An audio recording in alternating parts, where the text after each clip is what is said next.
oyijonlar, homiladorlar sizlarga ham foydali bo'ladi deb bitta narsani eshitinglar. Bu yoqda homiladorim o'tiribdilar deb aytyaptilar. Biz 30 haftalikmiz menstruatsiya bo'yicha. Sizlar ba'zan o'tirsam, mana bugun ertalab ham shunaqangi bola pastga tiqilyapti, как будто men tug'ib qo'yaman. Sizlarda ham shunaqa chuvstvolar bo'layotgan bo'lsa, matka hamma narsani sezadi. Men matkaga tan beraman.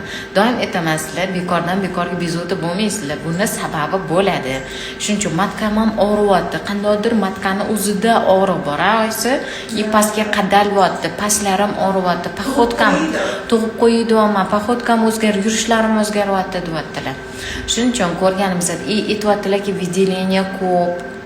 Tushundinglarmi? Hozir ko'rsangiz, shekamizda sekin ochilyapti. Bu tug'ruqni og'riqlari, dardni og'riqlari. Shuning uchun matka bezovta bo'lyapti. Выделение ko'p bo'lib suv chiqib ketayotganda suvlari ham normani pastiga kelib, kamayishni boshlayapti. Shuning